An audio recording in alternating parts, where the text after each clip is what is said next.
Meus amores, começando a aula de número 2 da gente. Na verdade, essa aula é o finalzinho daquela primeira que você assistiu. Você assistiu, com certeza você foi lá na plataforma olhar a aula anterior. Se você não fez, você vai anotar, porque você tem que fazer isso. Para você entender as próximas aulas, você vai usar definições que eu dei na primeira parte da aula, ou seja, essa é meio que a 1.2 para vocês. É importante que você entenda que esse cronograma da gente, esse conteúdo, ele vai se completando, tá? Aí você, professor, então eu posso perder detalhes, né? Se eu fizer pulando as aulas, pode. Então, para evitar que você faça isso, vai completando tudo bonitinho para você poder assistir o máximo de informação possível. Essa de hoje, outro conteúdo que também não aparece tanto na sua prova, mas que também tem um grau de dificuldade interessante. Se o conceito histórico ele cai com muita interpretação teórica, inclusive misturado de forma de transdisciplinar com filosofia, essa aqui não. Essa aqui fica mais perigoso para você errar, por quê? Porque pré-história mistura antropologia, psicologia, mistura geografia, mistura a própria história, porque ela pega da parte arqueológica e paleológica da história. Então, quando a gente for estudar, pessoal, nós temos auxílio das chamadas ciências irmãs. Muito cuidado quando a gente falar de ciências irmãs. Muito perigo nisso aí. Porque quando a gente fala assim, professor, essas ciências irmãs, nós temos uma qualidade nelas, assim, de ajuda mesmo? A história de fato usa isso? Gente, eu só consigo entender a pré-história, os homens e mulheres do Paleolítico, né, Mesolítico, se eu tiver ajuda da psicologia, se eu tiver ajuda da geografia para entender a relação com os solos, da produção agrícola, o clima, isso tudo influencia na parte da pré-história. Mas você entendeu pela aula passada que quando eu falo de pré-história é porque eu estou utilizando uma visão. Então quando eu falo assim, isso aí é pré-histórico, significa dizer que há um recorte de tempo que vai de um começo ao fim em alguma situação de contexto. Então aqui, pessoal, vai de fato da aparência, do surgimento dos primeiros hominídeos até, de fato, a invenção da escrita. Então estamos falando de mais ou menos 10 milhões de anos. É um processo bem grande, bem extenso, bem longo e bem complexo.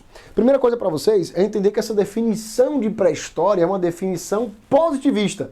Aí você, professor, eu agora vacilei, professor. Eu agora pequei grave, errei feio, errei rude, fui jovem aprendiz e eu vacilei, professor. Eu preciso que o senhor me explique agora o que é positivismo. Bem rápido, bem objetivo. Positivismo, pausa, faz aí uma janelinha, bota um post-it no seu caderno.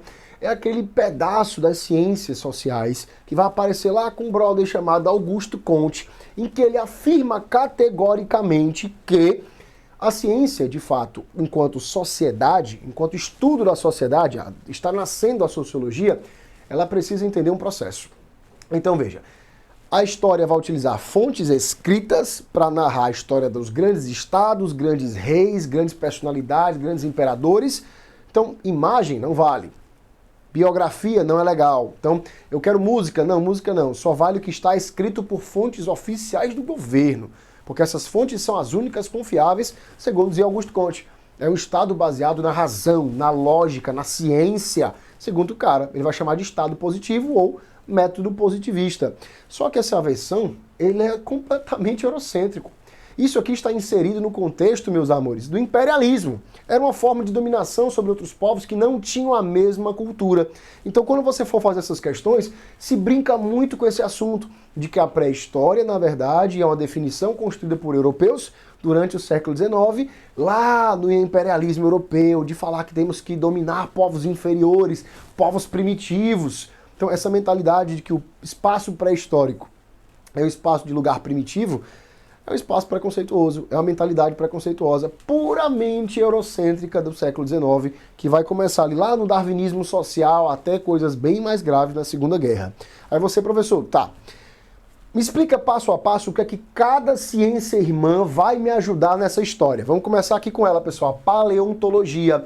Eu vou estudar, pessoal, os objetos e formas de vidas que já não existem mais. Aquilo que é paleográfico. Então, eu vou estudar, pessoal, animais que já não fazem mais parte do nosso bioma, mas que já fizeram. Eu vou juntar a paleontologia com a arqueologia. Arque, antigo, estudo dos antigos. Então, objetos, roupas, equipamentos, utensílios. Eu vou juntar as formas de vida com as coisas que existiam para ver como a gente interagia. Foi justamente por conta dessa junção da paleontologia com a arqueologia nós descobrimos que o ser humano nunca viu dinossauro. Sabe por quê? Porque quando você para olhar os equipamentos que nós tínhamos, as formas de sobrevivência, a nossa maneira alimentar e a data dos dinossauros, a gente falava, não bate nenhuma delas. O ser humano morreu sem participar de um Jurassic Park na vida real. Então nunca rolou. O mais próximo que nós já encontramos do dinossauro foi o calango e a galinha. Pronto, foi animais de alto risco que quase nos mataram, tá? Um de bicada, outro comendo inseto. Então não tivemos grande risco de sumir da existência. Professor, além dessas ciências, você tem a geografia. Eu preciso compreender como as mudanças climáticas, por exemplo, de relação tempo e clima, passaram a fazer necessidades de migração. Então, eu consigo acompanhar as evoluções da espécie humana entendendo as mudanças geográficas. Aí você na sua casa, na minha casa não, quem está na minha casa sou eu. Você na sua casa fala assim, professor, o senhor está querendo me convencer de verdade, nessa patota, nessa conversa fiada, nessa conversa mole, de que o clima afetou a migração humana. Meu amor, assunto de atualidade para vocês. Junta esse conteúdo com atualidades. Uma das maiores situações de calamidade social do século XXI são as migrações pelo clima. Nós temos milhões de refugiados climáticos, pessoas que precisam sair do seu país porque as catástrofes ambientais estão tão severas que é impossível sobreviver. Isso já aconteceu. Isso já aconteceu. E não só pior ou melhor, situações mais leves ou mais pesadas. Aconteceu de várias formas. Então é uma situação muito, muito grave. Aí você, professor, tá, psicologia, comportamento. Precisamos entender situações de comportamento, relações de paternalidade, maternalidade, matricialidade. O senhor não entendi nada que o senhor falou. Olha que massa. Deixa eu deixar você... Eu quero chocar a sua vida. Galera, as sociedades antigas todas eram matriciais. Porque, veja, a mãe sabe que teve filho. A mãe sabe. A barriga tá lá dela, ela tá uma criança dentro, ela sabe, a criança saiu dela. Certeza que saiu dela. É certeza, certeza. Mas o pai não sabe, não. O pai não sabe se foi dele, não. Ele tem uma ideia. Ele tem uma suposição, mas se aquilo de fato foi dele ou não foi dele, ele não pode garantir muito, não vai ficar tão legal. Então, as sociedades antigas, pela incerteza da paternalidade, elas eram matriciais. Eram as mães que definiam as regras da sociedade. Aí você, professor, então não é matriarcal, não. Arcal vem de poder. Então não é a mulher que tem o controle, mas ela que define as funções. Quem comanda era outro grupo social. E dependia, alguns grupos eram matriarcais, outros eram patriarcais, depende, não tem um padrão homogêneo. Mas todas eram matriciais. As mulheres definiam as funções da sociedade. Sempre, sempre, sempre, sempre. Aí você, professor, antropologia, comportamentos culturais, surgimento da religião, surgimento da alimentação, uma mudança do cru para o cozido. Então, quando a gente aprendeu a fazer uso do fogo, as mudanças alimentares foram tão grandes que nós aprendemos, pessoal, a extrair nutrientes cada vez mais preciosos para a nossa alimentação. Você talvez não tenha noção do que eu estou falando, mas a nossa espécie, ela não tem potência de caça. Nós não somos caçadores, nós somos coletores. Olha para nós, olha para nós. Pelo amor de Deus, as unhazinhas que não corta, os dentes que não quebra nada. Se você for morder um negócio duro, machuca seu dente, você chora. Aí tem que passar pomada de xilocaína na boca para ir pro dentista, é uma fragilidade. Os animais de caça não. Então o que acontece? Nós não somos caçadores, a gente come o resto da caça. Então quando os outros animais caçavam, matavam, comiam e sobrava, ia lá o ser humano comer a carniça. E essa carniça nem sempre é agradável. Aprendemos uma habilidade. O cheiro do alimento tem a ver com a evolução. É tanto que até hoje você vai comer, a aparência não está legal, o cheiro não está legal, o seu corpo faz um não, ele não deixa você comer. Você bota para dentro, o corpo vai e bota para fora. Aí você come de novo, o corpo bota para fora. Ali, gente, é o seu lado mais primitivo cerebral fazendo, tu é doido, cara. Sobreviver a milhares de anos evitando essa desgraça. Aí tu vai botar um podrão no meio da rua, do centro, na tua boca, não faz isso não, rapaz, você vai morrer. Então ele bota para fora. Isso é processo evolucional. Então tem a ver aqui, ó, com a antropologia. A compreensão que o corpo humano tem com a relação ambiental. Outra, professor, o tutano. Aprender a cozinhar as carnes, cozinhar, fazer sopas e caldos, extrair os nutrientes dos alimentos. Isso, pessoal, só nossa espécie que faz. Nenhum outro animal sabe fazer isso. Nenhum outro animal sabe ter esse processo. Então, essa ideia de você compreender a alimentação como evolução é antropológica. Aí você, professor, a evolução da nossa espécie, o que é que aconteceu? Você tem alguns pilares. Você tem, pessoal, uma coluna ereta, importante, a minha está meio torta, né? Mas vocês entendem o que é uma coluna ereta. Você tem também um processo muito legal, que é o crânio desenvolvido, e aí vocês erram em prova, tanto em biologia você erra, como em história você erra, que é aquela pergunta besta que sempre aparece, inclusive em provas mais tradicionais, que diz, não, porque a evolução humana está associada diretamente ao tamanho do crânio humano. Pessoal, velho, Por favor, se fosse pelo tamanho, a baleia era o bicho mais inteligente, pessoal. A formiga era o bicho mais burro. Então, não tem a ver com o tamanho, tem a ver com a produtividade. O seu cérebro é um negócio, a massa encefálica mole, pequenininha. Ela é horrível. É a coisa mais frágil do mundo. Você não pode levar uma pancada na cabeça que você desmaia. Mas o desenvolvimento de raciocínio, a complexidade das relações sinápticas de sinopse, né, das sinapses cerebrais, que você faz na sua cabeça, são muito complicadas. Eu vou dar uma informação para você pensar. Nós temos, pessoal, tá? Mais ou menos 7 milhões, no mínimo, de neurônios agora na sua cabeça. Na minha e na sua, em média, o ser humano tem mais ou menos 7 milhões de neurônios. Cada neurônio faz mais ou menos, pessoal, tá? Umas 70, 80 milhões de conexões. Todos eles juntos fazem em um segundo, mais ou menos, 70 a 80 milhões de conexões num segundo. Todos eles juntos fazem esse volume de conexões. Se você for fazer uma multiplicação, você vai perceber que multiplicando a quantidade de neurônio que você tem com a quantidade de conexões que ela faz por segundo, em um segundo, em 60 segundos, em um segundo, né? Multiplica aí um minuto, vai ficar muito mais legal. Se você fizer isso, tem mais situações acontecendo agora no seu cérebro do que galáxias no universo. Então, olha a complexidade disso. Tente imaginar que na sua cabeça, em um segundo, rolam mais informações do que em toda a galáxia ao seu redor. Então, é uma parada muito complicada, muito complicada. Então, essa mentalidade, professor, o ser humano é complicado. Ele é. É difícil. Entender o ser humano é difícil. É muito complicado. Porque o desenvolvimento de raciocínio, ele foi, pessoal, durante milhões e milhões de anos. E você não conseguiu evoluir. Não deu para fazer isso. Inclusive, uma curiosidade, uma fofoca histórica. Nós estamos em 2024, mas o seu cérebro, ele acha, lá dentro da sua cabeça, lá no seu lado mais primitivo, no telencéfalo altamente desenvolvido, que você tem bem aqui no meio, o seu telencéfalo acha que você está na savana, lá na pré-história. Então, como ele não entendeu que a coisa mudou, a tecnologia mudou, o ano mudou, seu corpo não sabe disso, quem sabe disso é você.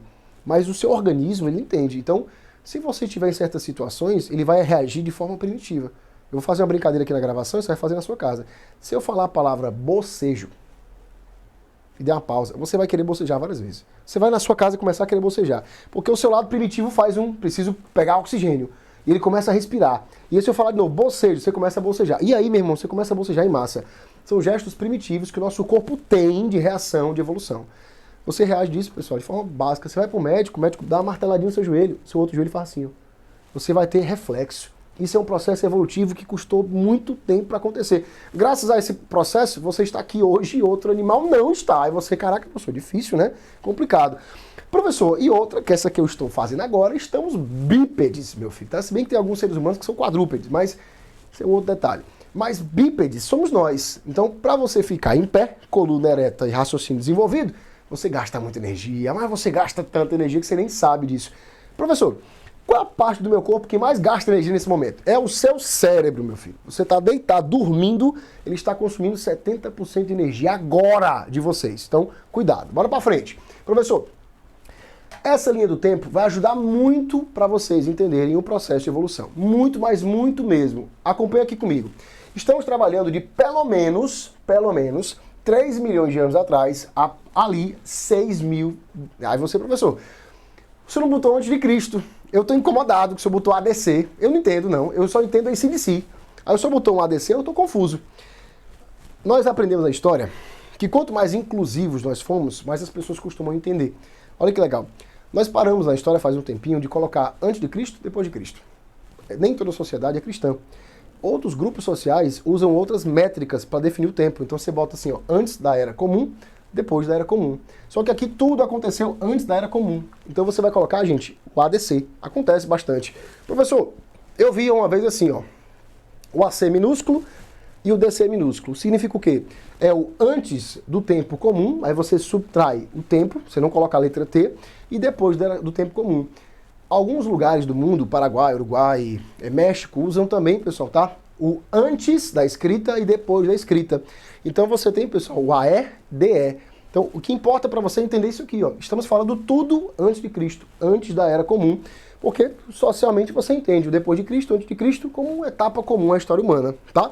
Professor, esse processo de evolução, esse processo de linha evolutiva, ele aconteceu de forma padrão? Não. Foi uniforme? Não. Teve uma linha reta desse jeito? Não. Eu boto a linha reta para você entender que o tempo passou. Mas na prática não foi uma linha reta. Veja, quando você fala de Australopithecus, Homo habilis, Homo erectus, Homo sapiens sapiens, eu não estou falando, pessoal, que veio esse, depois esse, depois esse. Não, não, não, não. Esses todos chegaram a conviver ao mesmo tempo. Inclusive, um matou o outro e foi evoluindo e foi matando o outro e assassinando o outro. Isso aqui é importante para você entender, que nós temos etapas da evolução que vão acontecendo, que vão se somando. Ah, um detalhe, tá? Em prova vocês erram isso pra caramba, então eu vou tomar cuidado. Australopithecus, piteco é macaco. Austral vem de sul, é o macaco do sul, é o macaco africano. Então, de vez em quando vocês ficam, professor, o primeiro ser humano é australiano, eu não entendi foi nada. Australopithecus. Pessoal, Austral, pelo amor de Deus, a Austrália vem disso, pessoal. É a Ilha do Sul, pelo amor de Jesus amado. Então, o Australopithecus era bípede, semi-ereto, tinha ferramentas lascadas, né? Hoje em dia estamos todos lascados, mas antes era só as ferramentas. Quando você vai ver o Homo habilis, ele já tem uma habilidade social, então ele já evolui no processo. Mas não significa que veio um, depois o outro, depois o outro. Eles conviveram ao mesmo tempo. Lembra que evolução não é um homem que é um macaco que fica em pé e sai andando, não, gente. Isso aí é Lamarck, teoria do uso e desuso. Evolução, imagina uma árvore em que alguns desses macacos vão se transformar, de fato vão evoluir por parentes em comum, vão ter cruzamentos, e outros não vão ter. Então outros vão ser apagados da história e outros vão ser apagados. Para quem não tá ligado, nosso parente mais próximo, quando você pensa em primata, você geralmente imagina um chimpanzé, né? Mas não é não, velho. É o lemure lá de Madagascar, do Remexo Muito, é ele lá. Ele é nosso parente mais próximo. Talvez no máximo um orangotango, mas primo, seria um primo. Então essa coisa de o homem veio do macaco, ninguém falou que veio do macaco. Em nenhum momento ninguém disse isso. Houve uma evolução primata, e desses primatas nós somos um elo, nós somos um pedaço dessa galera. Alguns evoluíram, outros não. Alguns são homo sapiens, outros não. Alguns inclusive ainda estão no homo habilis até hoje, né? Então não evoluíram de fato, acontece. É um processo difícil, pessoal, tá? Aí você, professor, e como é que nós chegamos aqui? Que eu nunca entendi essa novela. Como foi esse processo que do nada eu tava lá, cheguei aqui, aconteceu? Mores, presta atenção aqui nessa imagem. Nós temos duas teorias. Só para nós, é uma fofoca histórica. Hoje as duas estão sendo jogadas fora. Estamos cancelando as duas. Mas isso aqui é coisa para o vestibular.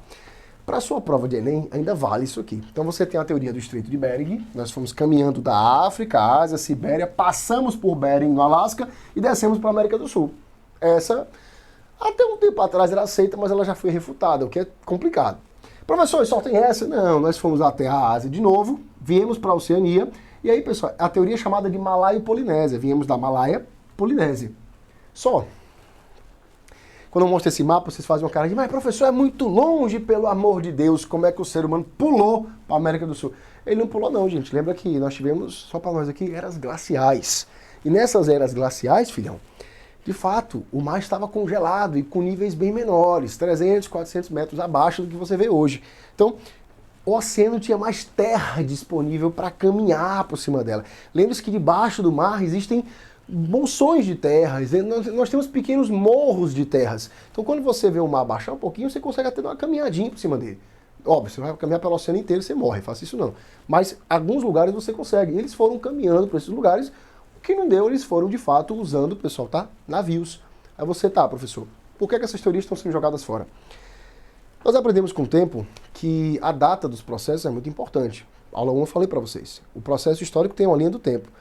Quando a gente encontrou o crânio de Luzia, lembra da Luzia? Aquele crânio mais antigo que nós encontramos na América e tal. Esse crânio foi encontrado aqui, na América do Sul. Quando a gente achou aquele crânio, a gente foi fazer uma datação de carbono 14 nele. As duas teorias têm uma data. Supõe-se que o ser humano chegou na América por volta de 38 mil anos atrás, e parará, e pororó, por aí. Quando a gente pegou o crânio da Luzia, nós percebemos um erro. Quando a gente foi fazer a datação de carbono 14 nela, a gente pegou o crânio dela, levou para o laboratório, foi trabalhar toda a camada arqueológica dela. Quando a gente foi fazer a emissão do carbono 14, na data, mostrava que ela tinha chegado aqui uns 112 mil anos antes, velho. Ou seja, nosso cálculo estava bem erradão. Não é que estava pouco, ele estava muito errado. Então essas duas teorias hoje estão sendo colocadas no lixo. A gente está pensando, bom, chegamos bem antes. E o complicado é porque quando você pega o crânio de Luzia, você vai avaliar, ela é um pouco sapiens, um pouco neandertal, ela é um pouco habilis, ela é um pouco erectus. Aí você, e professor, e agora, pô? Porque ela estava misturada. Sabe o que é curioso? perto de onde ela estava, nós tínhamos vestígios de plantas e sementes, tanto da Europa como da Oceania. Ou seja, talvez o que ela carregasse com ela já fosse o resultado de outras migrações de povos que estavam vindo de outros lugares. Povos que vieram dos dois lugares. Aí você fica, ficou mais confuso ainda, né? Então nós precisamos reanalisar essas teorias e atualizá-las. Tem muita informação na história que você precisa atualizar esse processo, tá? Inclusive essa pesquisa de 2020 da pandemia. Rapidão, professor, como é que a gente sabe que o ser humano chegou até aqui? Como é que eu tenho certeza que ele não nasceu aqui? Por causa desse negócio que você está vendo, chama-se coprófilo, tá? Se chama normalmente de fezes, mas isso aqui são fezes que foram sendo fossilizadas e dentro dela tem partículas de alimento. Quando você vai observar essas partículas, tem ingredientes que são da Ásia, ingredientes que são africanos, tem plantas, pedaços de coisas que a gente consome que ficaram preservadas através da fossilização das fezes. Então você olha para esse objeto e você consegue entender mais ou menos como aconteceu. Bom, e para a gente finalizar, veja, temos 3 etapas da pré-história: Paleo, Meso e Neolítico. Acompanhe o meu pensamento.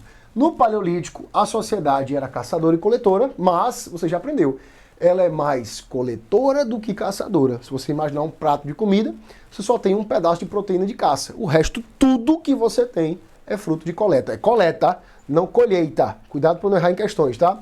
Professor, tem domínio do fogo? No Paleolítico, não. Somos nômades, viajamos o mundo inteiro, somos homens das cavernas, ficamos de fato coletando coisas e eventualmente, quando o fogo aparece, a gente vai utilizá-lo. Mas a gente não sabe fazer fogo. Passa-se os milênios, vamos aprender a ter um certo controle do fogo. E aí esse uso mais controlado, utilizando seiva de plantas, algumas madeiras, aprendendo a fazer as fricções, de fato vai trazer uma evolução. Evolução culinária, uma evolução de ferramentas, uma evolução de defesa, inclusive de comunicação, que a gente vai poder entrar em cavernas agora mais profundas, utilizando fogo para espantar animais que possam ser perigosos, e aí você vai ter as pinturas rupestres. Já que eu vou adentrar em espaços mais profundos, eu posso deixar mensagens, eu posso cifrar informações, e aí você tem o surgimento das primeiras formas de comunicação coletiva, você vai chamar de pintura rupestre. Professor, no Neolítico tem uma coisa curiosa. Depois de muitas migrações, nosso povo, nossa espécie aprendeu a plantar e fazer seleções artificiais dos povos que viviam ao nosso redor. Então, animais como ovelhas, como lobos, como porcos, nós aprendemos a fazer essas seleções. Isso é importante pra gente.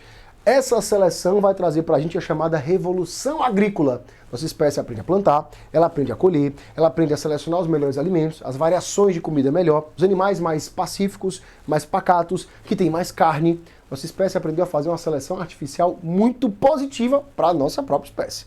E aí, como agora a gente aprendeu a ser, de fato, né, agricultor, eu não posso mais ser nômade, eu tenho que ser sedentário. Professor, eu preciso ficar num lugar, né? Plantei, vou ficar aqui, então é bom. Surge o Estado, surge a burocracia, surgem as leis, surge a sociedade, começam a aparecer as primeiras formas de sociedade do mundo antigo, e aí daqui, meus amorizinhos, nossa expectativa de vida sobe, algumas pessoas vão ter mais, outras vão ter menos, quem tem mais vai ter mais força, mais poder, mais controle sobre os demais, surge a noção de Estado, surgem as primeiras monarquias, e aí você começa a ter as chamadas sociedades primitivas da Idade Antiga. Aí você vai ter Egito, Mesopotâmia, fenícios, sumérios, caldeus, babilônicos. Aí você, professor, isso aqui é o tema do quê? Da nossa próxima aula, que eu nem vou parar mais para falar. Acabou por aqui. Você não pode mais ter spoiler para não estragar nosso processo. Próxima aula a gente se encontra com o nosso próximo conteúdo, sociedades africanas da Antiguidade. Egito, Mesopotâmia, fenícios, hebreus e todas mais as demais comunidades. Vejo você na próxima aula com certeza. Beijo para você.